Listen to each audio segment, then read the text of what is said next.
Apapun. Saya pribadi share ada 700 rangkuman buku, tinggal buka aja IG saya, di link di bio-nya itu udah pasti itu udah begitu. Itu nggak ada bayar, nggak ada apa, download, baca udah. Baca. Kalau nggak mau baca itu, baca apa aja terserah. Yang penting baca. Mungkin kitab suci ya jangan baca di dalam kamar mandi, tapi bisa banyak baca hal apapun. Baca, raih ilmu bagus. Ini yang baru saya ngomong, saya belajar dari 5 second rules-nya Mel Robbins. Hal berat, hitung aja 5, 4, 3, 2, 1, langsung lakuin. Jangan nunggu nanti 5 menit lagi, oh iya besok saya mulai, besok nggak bakal mulai. Besok saya mulai. Kawinin Mel Robbins punya sama Start With Why-nya Simon Sinek. Apa tuh? Kamu jangan ngelakuin ini tanpa tahu kenapanya. Jadi setiap kali kamu nanti mulai down, karena kamu pasti akan down, kamu pikirin muka anak kamu kurang gizi, anak kamu masa depan tidak cerah, anak kamu diperkosa orang gara-gara kamu miskin dan kamu gak punya daya kekuatan menolongnya. Pokoknya hal-hal ekstrim kamu bayangin dan jagain anak kamu supaya tidak terjadi itu.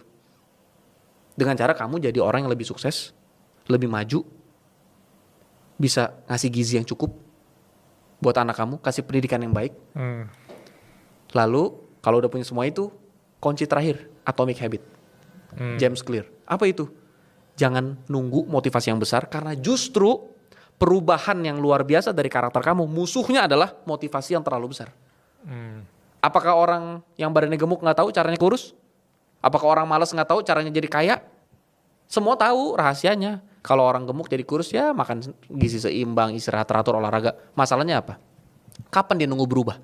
Tunggu motivasinya banyak. Musuh perubahan paling besar adalah motivasi yang gila-gilaan. Karena saat kita termotivasi luar biasa, kita baru berharap berubah kan? Dan itulah akhir tahun ini. Ini adalah momen yang paling tidak tepat untuk berubah sebenarnya.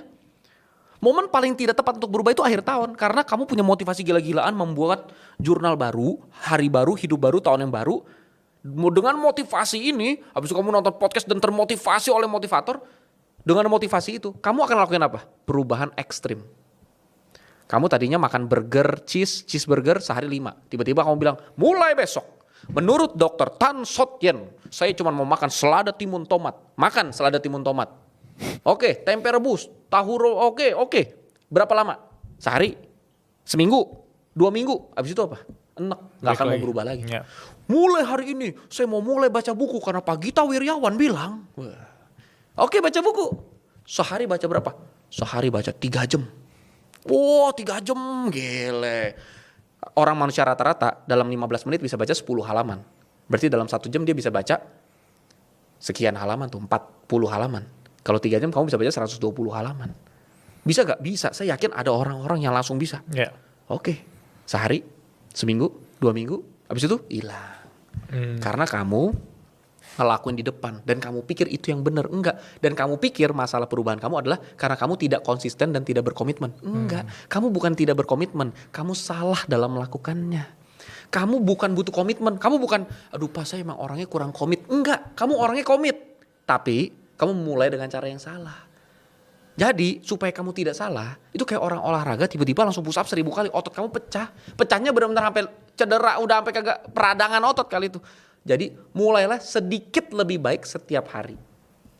Kalau mau belajar baca 15 menit. Tapi Pak, saya tuh semangat banget. Saya bisa Pak baca 2 jam. Tidak boleh. Baca 15 menit sehari. Udah. Tapi saya masih semangat. Gak usah baca. 15 menit sehari titik. Batasin. Jadi batasnya perubahan itu justru bukan minimal. Minimal enggak. Maksimalnya.